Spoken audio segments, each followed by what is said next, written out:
سبحان الذي أسرى بعبده ليلا من المسجد الحرام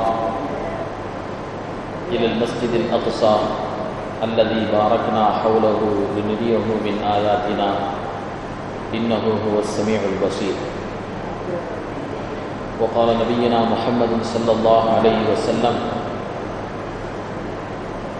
الصلاة خمس والجمعة إلى الجمعة ورمضان إلى رمضان وكفرات لما بينهن إذا اجتنبت الكبائر أو كما قال عليه الصلاة والسلام.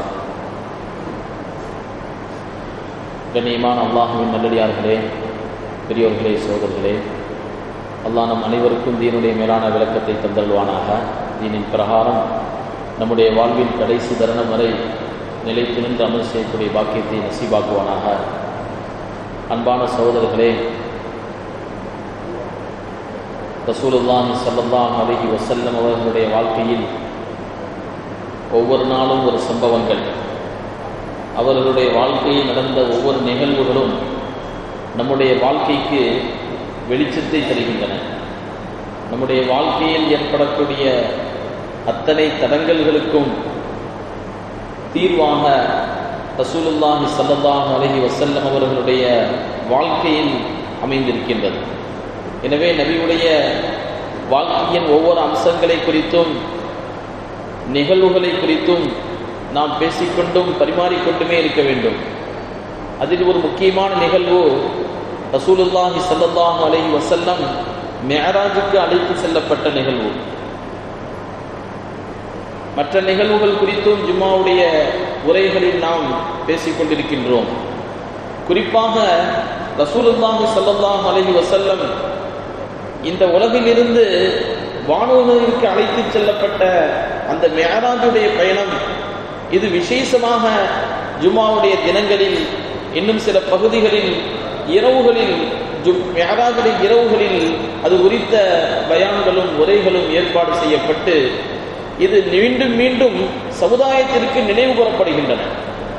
அந்த மிஅராஜின் வாயிலாக நமக்கு கிடைக்கக்கூடிய பாடங்கள் என்ன, மிஅராஜுடைய சம்பவம் என்ன, அந்த மிஅராஜுடைய சம்பவத்தில் நடந்தது என்ன, அதிலிருந்து நாம் எடுத்துக்கொள்ள வேண்டிய பாடங்கள் என்ன என்பதை மீண்டும் மீண்டும் சமுதாயத்திற்கு நினைவுபடுத்தப்பட்டுக் கொண்டே இருக்கின்றன. அந்த வகையில் அன்பான சகோதரர்களே, இன்று யதார்த்தமாக ரஜபுடைய 26ஆம் தேதி, இன்று இரவு ரஜபுடைய 27, ரஜபுடைய 27 தான் மிஅராஜுடைய அந்த சம்பவம் நடைபெற்றது என்று சில வரலாற்றாசிரியர்கள் கூறுகின்றார்கள். சரியாக எப்போது நடந்தது என்பதில் கருத்து வேறுபாடுகள் இருக்கின்றன. வேறு வேறு தேதிகளை சொல்லக்கூடியவர்களும் இருக்கின்றார்கள். பெரும்பாலும் இந்த ரஜப் மாதத்தின் 27ஆம் நாள் அந்த இரவில் தான் ரசூலுல்லாஹி ஸல்லல்லாஹு அலைஹி வஸல்லம் மிஅராஜிற்கு அழைத்து செல்லப்பட்டார்கள் என்று சொல்லப்படுவதுண்டு. அந்த அடிப்படையில் இன்று ஜும்மாவுடைய தினத்திலே மிஅராஜுடைய அந்த சம்பவம் குறித்தும் அதிலிருந்து நாம் எடுக்க வேண்டிய பாடங்கள் குறித்தும் நமக்குள்ளே நினைவுபடுத்திக் கொள்வது பொருத்தமாக இருக்கும் என்று நான் நினைக்கின்றேன். அன்பு சகோதரர்களே, பெரியோர்களே, ரசூலுல்லாஹி ஸல்லல்லாஹு அலைஹி வஸல்லம் அவர்களின் வாழ்வில் நிறைய சங்கடங்களை சந்தித்தார்கள். அந்த சங்கடங்களில் பெரும் சங்கடம் ஏற்பட்ட அந்த வருடத்தில் தான் மிஅராஜுடைய இந்த நிகழ்வு ஏற்படுத்தப்பட்டது என்று நமக்கு வரலாறு சொல்லப்படுவதுண்டு. ஏனென்றால் ஒரு சில சம்பவங்கள், ஒரு சில சங்கடங்கள் ஒரு பெரிய பாதிப்பை ஏற்படுத்துவதுண்டு, ஒரு பெரிய மன உளைச்சலை ஏற்படுத்துவதுண்டு. அந்த மாதிரி மன உளைச்சலுக்கு உள்ளாகிக் கொண்டிருக்கின்ற அந்த சந்தர்ப்பத்தில் தான் நபி ஸல்லல்லாஹு அலைஹி வஸல்லம் மிஅராஜிற்கு அழைத்து செல்லப்பட்டார்கள். ஒரு சிரமத்திற்கு பிறகு லேசி இருக்கின்றது. வாழ்க்கையில் சிரமங்கள் ஏற்பட்டால் அஞ்சக்கூடாது. அந்த சிரமத்திற்கு பிறகு லேசு வரும், சந்தோஷம் வரும். அந்த சந்தோஷத்தை எதிர்பார்த்திருக்க வேண்டும் என்பதை இந்த மிஅராஜுடைய அந்த சம்பவம் நமக்கு மீண்டும் மீண்டும் நினைவு கூட்டுகின்றது. அன்பான சகோதரர்களே, பெரியவர்களே, அந்த மிஅராஜுடைய சம்பவம் குறித்து நபி ஸல்லல்லாஹு அலைஹி வஸல்லம் அவர்களே விவரிக்கின்றார்கள். எப்படி நடந்தது என்பதை புகாரி ஷரீஃப் போன்ற கிரந்தங்களில் அந்த சம்பவம் மிக தெளிவாக விளக்கமாக சொல்லப்பட்டிருக்கின்றது. நபி ஸல்லல்லாஹு அலைஹி வஸல்லம் சொன்னாங்க, நான் ஹத்தீம் அப்படிங்கிற பகுதியில இருந்தேன். ஹத்தீம்ங்கிறது பைத்துல்லா, காபா அமைந்திருக்கக்கூடிய அந்த பகுதி, அங்கே நான் இருந்தேன். அப்பதான் ஒரு மலக்கு வந்தார். மலக்கு வந்து ஒரு பெரிய பயணத்திற்கான அந்த செய்தியை எனக்கு சொல்லப்பட்டது. நீங்கள் ஒரு பரிசுத்தமான இடத்திற்கு செல்ல போகின்றீர்கள், உங்களை அழைத்து செல்லப்படுகின்றது என்று அந்த செய்தியை சொன்ன அந்த மலக்கு முதலில் ரசூலுல்லாஹி ஸல்லல்லாஹு அலைஹி வஸல்லம் சொல்கின்றார்கள், நபியுடைய நெஞ்சை பிளந்து அவர்களுடைய இதயத்தை எடுத்து அந்த இதயத்தை கழுவப்பட்டது. செல்லக்கூடிய இடம் அவ்வளவு பரிசுத்தமான இடம். ரசூலுல்லாஹி ஸல்லல்லாஹு அலைஹி வஸல்லம் பரிசுத்தமானவர்கள். அவர்களுடைய நெஞ்சை பிளந்து அவர்களுடைய இதயத்தை எடுத்து கழுவப்பட்டது. அந்த இதயத்தில் ஈமானையும் ஞானங்களையும் நிரப்பப்பட்டது. அதற்கு பிறகு மீண்டும் ரசூலுல்லாஹி ஸல்லல்லாஹு அலைஹி வஸல்லம் அவர்களுக்கு இதயம் பொருத்தப்பட்டு அதற்கு பின்னர் தான் பயணம் ஆரம்பிக்கின்றது. புராக் என்ற அந்த வாகனத்தில் பயணம் ஆரம்பிக்கின்றது. அந்த வாகனத்துடைய வேகம் எந்த அளவுக்கு இருக்கும் என்று சொன்னால், ஒரு அடியை இங்கே வைத்தால் கண்ணுக்கு எட்டிய தூரம் எங்கே சென்று முடிகின்றதோ அங்கே இன்னொரு அடி இருக்கும். அவ்வளவு வேகத்தில் செல்லக்கூடிய வாகனம். அந்த வாகனத்தில் தான் நபி ஸல்லல்லாஹு அலைஹி வஸல்லம் அழைத்து செல்லப்படுகின்றார்கள். ஹஜ்ரத் ஜிப்ரீல் அலைஹிஸ்ஸலாம் அழைத்து செல்கின்றார்கள். ஏதோ சென்றோம் போனோம் என்றல்ல, வானங்களுடைய அந்த அமைப்பு மிக பாதுகாப்பான அமைப்பு என்பதை சொல்லக்கூடிய வகையில் அந்த சம்பவம் நிகழ்ந்திருக்கின்றது. ரசூலுல்லாஹி ஸல்லல்லாஹு அலைஹி வஸல்லம் அவர்களை அழைத்து சென்ற ஹஜ்ரத் ஜிப்ரீல் அலைஹிஸ்ஸலாம் முதல் வானத்திற்கு வருகின்றார்கள். அங்கே வாசலை திறக்கும்படி கேட்கின்றார்கள். வானத்துடைய வாசலை திறக்கும்படி கேட்கின்றார்கள். அப்ப அந்த மலக்கு உடனடியாக திறக்கவில்லை. உங்களுடன் வந்திருப்பவர் யார்? என்னுடன் வந்திருப்பவர் முஹம்மது ஸல்லல்லாஹு அலைஹி வஸல்லம். அவர்களை அழைத்து வரும்படி உத்தரவிடப்பட்டுள்ளதா? ஆம், உத்தரவிடப்பட்டுள்ளது. உடனே திறக்கின்றார். நபி ஸல்லல்லாஹு அலைஹி வஸல்லம் அவர்களை வரவேற்கின்றார். வாருங்கள் வாருங்கள், உங்களுடைய வரவு நல்வரவாகட்டும் என்று வரவேற்கின்றார். முதல் வானத்திற்கு பொறுப்பாக இருக்கக்கூடிய மலக்கு. அந்த முதல் வானத்தில் ரசூலுல்லாஹி ஸல்லல்லாஹு அலைஹி வஸல்லம் ஆதம் அலைஹிஸ்ஸலாம் அவர்களை சந்தித்தார்கள். நம்முடைய தந்தை ஹஜ்ரத் ஆதம் அலைஹிஸ்ஸலாம் முதல் நபி, அவர்களை முதல் வானத்திலே ரசூலுல்லாஹி ஸல்லல்லாஹு அலைஹி வஸல்லம் சந்திக்கின்றார்கள். சந்தித்து பேச வேண்டிய பேச்சுக்கள் எல்லாம் அங்கே நடைபெற்றது. அடுத்ததாக இரண்டாவது வானம். அந்த இரண்டாவது வானத்திலும் ஏதோ ஒரு வகையில் புகுந்து விடவில்லை. அங்கேயும் முறையாக அனுமதி கேட்கப்பட்டு, வந்திருப்பது யார் என்று கேட்கப்பட்டு, அனுமதி இருக்கின்றதா என்று கேட்கப்பட்டு, ஆம் அனுமதியோடு தான் என்று சொன்னவுடன் ஹஜ்ரத் ரசூலுல்லாஹி ஸல்லல்லாஹு அலைஹி வஸல்லம் இரண்டாவது வானத்திற்கு செல்லப்படுகின்றார்கள். அங்கே ரசூலுல்லாஹி ஸல்லல்லாஹு அலைஹி வஸல்லம் ஹஜ்ரத் ஈசா அலைஹிஸ்ஸலாம், ஹஜ்ரத் யஹ்யா அலைஹிஸ்ஸலாம் இவர்களை சந்திக்கின்றார்கள். அங்கே சந்தித்து அவர்களோடு நபி அவர்கள் உறவாடுகின்றார்கள். இரண்டாவது வானத்திற்கு பிறகு அடுத்ததாக அந்த பயணம் மூன்றாவது வானத்திற்கு நீளுகின்றது. மூன்றாவது வானத்திலும் அதே போன்ற நடைமுறை. அங்கே ரசூலுல்லாஹி ஸல்லல்லாஹு அலைஹி வஸல்லம் யூசுப் அலைஹிஸ்ஸலாம் அவர்களை சந்திக்கின்றார்கள். அவர்களோடு பேசுகின்றார்கள். அவர்களோடு உறவாடிவிட்டு அடுத்ததாக அவர்களுடைய பயணம் நான்காவது வானத்திற்கு. அங்கே ஹஜ்ரத் இத்ரீஸ் அலைஹிஸ்ஸலாம் அவர்களை சந்திக்கின்றார்கள். அங்கே அவர்களை சந்தித்ததற்கு பிறகு அடுத்த ஐந்தாவது வானத்திலே ஹஜ்ரத் ஹாரூன் அலைஹிஸ்ஸலாம் அவர்களை சந்திக்கின்றார்கள்.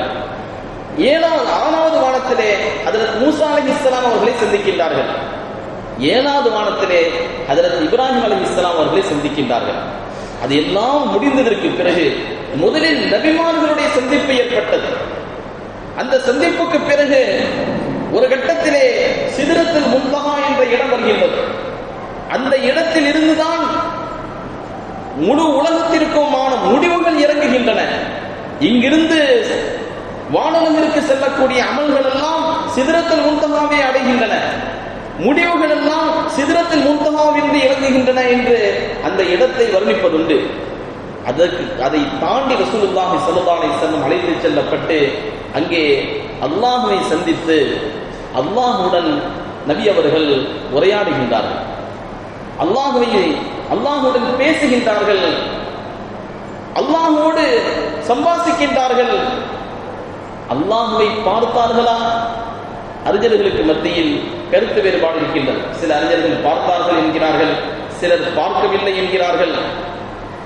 ஆனால் அல்லாஹுடன் உரையாடியது, அல்லாஹுடன் பேசியது, இதில் எந்த கருத்து வேறுபாடும் இல்லை. அல்லாஹுவை சந்தித்து பேசினார்கள், என்னவெல்லாம் பேச வேண்டுமோ பேசினார்கள். அல்லாஹ் இவர்களுக்கு என்னவெல்லாம் சொல்ல வேண்டுமோ சொன்னான். அவர்களுடைய பயணம் முடிகின்றது. பயணத்தை முடித்து திரும்பும் பொழுது வெறும் கையுடன் அனுப்ப முடியுமா? இந்த பயணத்துடைய முக்கிய நோக்கமே மிக முக்கியமான ஒரு கடமை, தொழுகை என்ற அந்த கடமை. அதை கொடுப்பது இந்த பயணத்துடைய மிக முக்கியமான நோக்கம். அந்த தொழுகை என்ற கடமையை வாங்கிக் கொண்டு ரசூலுல்லாஹி ஸல்லல்லாஹு அலைஹி வஸல்லம் திரும்புகின்றார்கள். எத்தனை நேர தொழுகை? 50 நேர தொழுகை. 50 நேர தொழுகையை ரசூலுல்லாஹி ஸல்லல்லாஹு அலைஹி வஸல்லம் மனமோந்து பெற்று திரும்புகின்றார்கள். ஏனென்றால் நபிக்கு நன்மையுடைய மதிப்பை உணர்ந்திருந்தார்கள். நன்மையை ரொம்ப செய்யணும் என்று சொன்னால் நிறைய தொழுக வேண்டும். அந்த தொழுகைக்கு 50 நேரம் என்ன, 500 நேரம் தந்திருந்தால் கூட ரசூலுல்லாஹி ஸல்லல்லாஹு அலைஹி வஸல்லம் மறுபேச்சை கேட்காமல் எடுத்து வந்திருப்பார்கள்.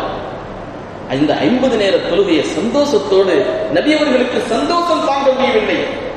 என்னுடைய சமூகத்திற்கு நான் செல்கின்றேன், மிஅராஜை முடித்து செல்கின்றேன், என்னுடைய சமூகத்திடம் சென்று இந்த தொழுகையுடைய கடமைகளை தருவேன் என்ற சந்தோஷத்தோடு திரும்பக்கூடிய ரசூலுல்லாஹி ஸல்லல்லாஹு அலைஹி வஸல்லம் ஹஜ்ரத் மூஸா அலைஹிஸ்ஸலாம் அவர்களை சந்திக்கும் பொழுது, திரும்ப வரும் பொழுது, ஒவ்வொரு நபிமார்களை சந்திக்கும் பொழுது மூஸா அலைஹிஸ்ஸலாம் அவர்களை சந்திக்கின்றார்கள். ஹஜ்ரத் மூஸா அலைஹிஸ்ஸலாம் கேட்கின்றார்கள், அல்லாஹ் உங்களுக்கு எதை கடமையாக்கி இருக்கின்றான்? தொழுகையை கடமையாக்கி இருக்கின்றான். எத்தனை நேர தொழுகை? 50 நேர தொழுகை. நன்மைகளை செய்வதற்கு இத்தனை நேர தொழுகைகளை தொழ வேண்டும், அதற்கு தயார் என்ற மன்னனையில் ரசூலுல்லாஹி ஸல்லல்லாஹு அலைஹி வஸல்லம் இருந்தார்கள். ஹஜ்ரத் மூஸா அலைஹிஸ்ஸலாம் சொன்னாங்க, நான் மக்களிடம் நிறைய அனுபவப்பட்டிருக்கிறேன். 50 நேர தொழுகைகளை கொண்டு போய் நீங்கள் கொடுத்தீங்க என்று சொன்னால் நிறைய பேர் தொழாமல் சென்று விடுவார்கள். குறைத்து வாருங்கள், மீண்டும் அல்லாஹ்விடத்திலே குறைத்து கேளுங்கள் என்று ஹஜ்ரத் மூஸா அலைஹிஸ்ஸலாம் சொல்ல ரசூலுல்லாஹி ஸல்லல்லாஹு அலைஹி வஸல்லம் அல்லாஹ்விடத்திலே செல்கின்றார்கள். மீண்டும் 10 நேர தொழுகை குறைக்கப்படுகின்றது. ஒரு சில அறிவிப்புகளில் 5 நேர தொழுகை குறைக்கப்பட்டதாக வருகின்றது. ஒரு சில அறிவிப்புகளில் 10 நேர தொழுகை குறைக்கப்பட்டதாக வருகின்றது. 50 என்பது 40 ஆகின்றது. ரசூலுல்லாஹி ஸல்லல்லாஹு அலைஹி வஸல்லம் சந்தோஷத்தோடு திரும்புகின்றார்கள். மீண்டும் ஹஜ்ரத் மூஸா அலைஹிஸ்ஸலாம் மீண்டும் குறைத்து வாருங்கள் என்கின்றார்கள். திரும்ப நபி அவர்கள் போய், யா அல்லாஹ், இந்த சமூகத்திற்கு இத்தனை தொழுகைகளை கொடுத்தால் சிரமமாகி விடுமோ என்று அஞ்சுகின்றேன். 40 என்பது 30 ஆகின்றது. மீண்டும் மூஸா அலைஹிஸ்ஸலாம் அவர்களை சந்திப்போ மீண்டும் செல்கின்றார்கள். 30 என்பது 20 ஆகின்றது, 20 என்பது 10 ஆகின்றது, 10 என்பது 5 ஆகின்றது. இப்படி குறைச்சு 5 நேர தொழுகைகளோடு ரசூலுல்லாஹி ஸல்லல்லாஹு அலைஹி வஸல்லம் மிஅராஜில் இருந்து திரும்புகின்றார்கள். ஹஜ்ரத் மூஸா அலைஹிஸ்ஸலாம் அப்போதும் சொன்னாங்க, மீண்டும் கொஞ்சம் குறைச்சிட்டு வாங்க, 5 நேர தொழுகைகள், இதையும் குறைத்து வாருங்கள் என்கின்றார்கள் ஹஜ்ரத் மூஸா அலைஹிஸ்ஸலாம். அப்ப நபி ஸல்லல்லாஹு அலைஹி வஸல்லம் சொன்னாங்க, இன்னி இஸ்தஹ்யைது, எனக்கு வெட்கமாக இருக்கின்றது.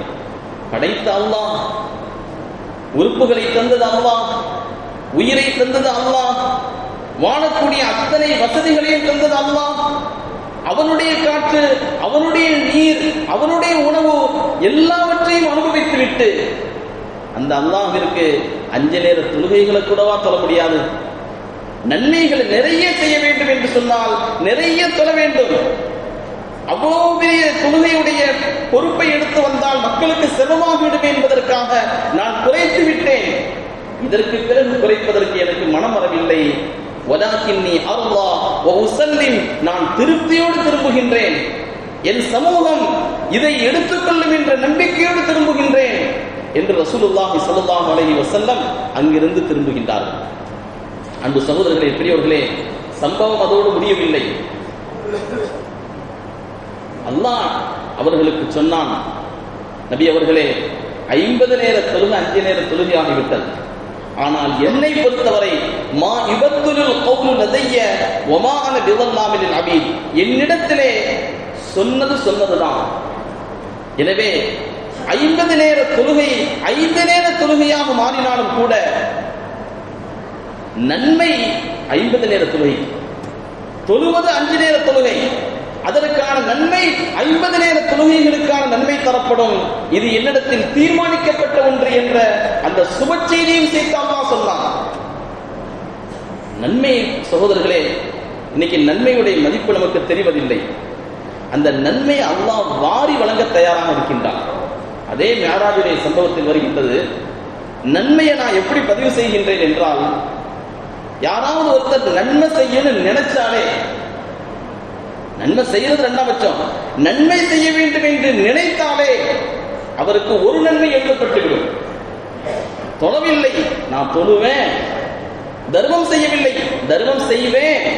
ஹஜ்ஜி செய்யவில்லை, ஹஜ்ஜி செய்வேன் என்று ஒரு நல்ல எண்ணம் மனசுல வந்துவிட்டாலே, நன்மையை செய்ய போகின்றேன் என்ற எண்ணம் வந்துவிட்டாலே ஒரு நன்மை பதிவு செய்யப்படுகின்றது.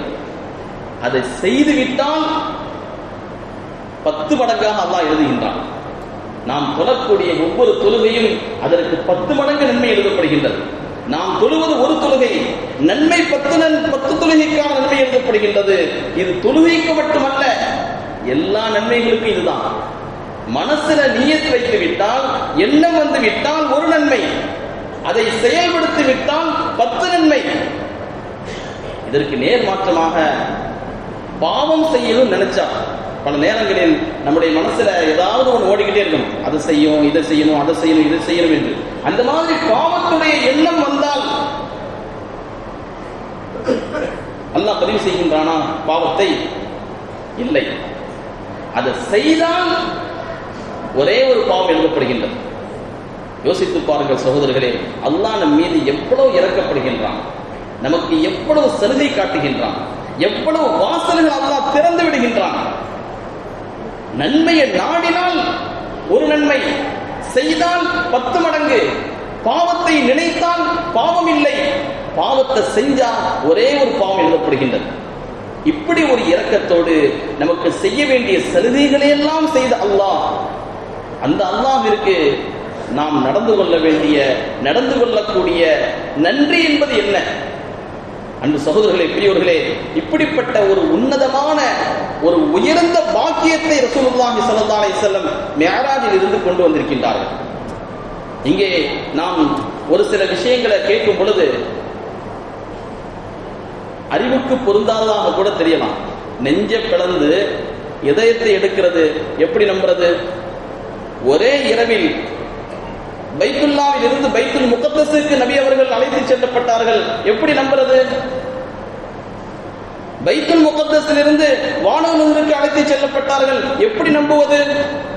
நபிமார்களை நபி ஸல்லல்லாஹு அலைஹி வஸல்லம் சந்தித்தார்கள். நபிமார்கள் கபரிலே இருக்கின்றார்கள். எப்படி நம்புவது?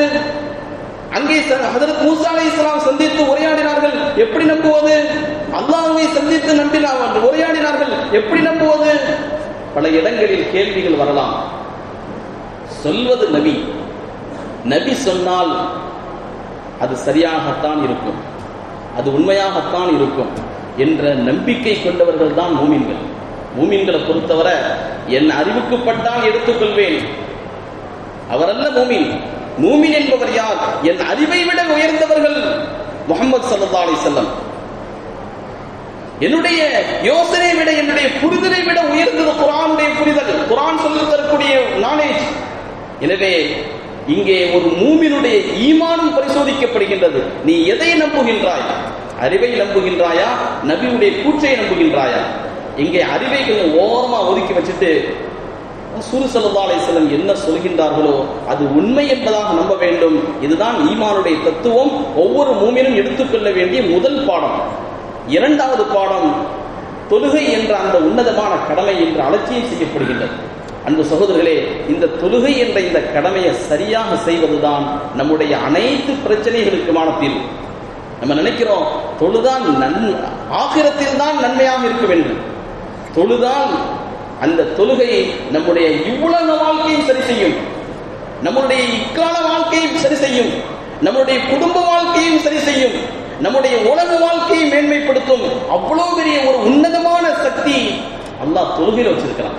அந்த தொழுகையை முறையாக தொழுகிறது, சரியாக தொழுகிறது, ஜமாத்தோடு தொழுவது, இதுதான் மிஅராஜுடைய அந்த சம்பவத்தை கொண்டாடுவதற்கான உண்மையான அர்த்தம்.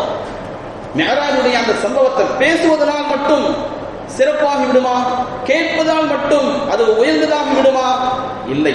அதிலிருந்து எடுக்க வேண்டிய பாடத்தை நம்முடைய வாழ்க்கையை நடைமுறைப்படுத்த வேண்டும். இது நாம் எடுக்க வேண்டிய இரண்டாவது பாடம். மூன்றாவது பாடம் அன்பு சகோதரர்களே, நல்ல எண்ணம் கொள்ளணும்.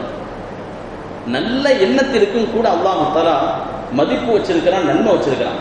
இன்னைக்கு நாம் மனதளவில் கூட என்ன அளவில் கூட நல்லவர்களாக வாழ்வது கிடையாது.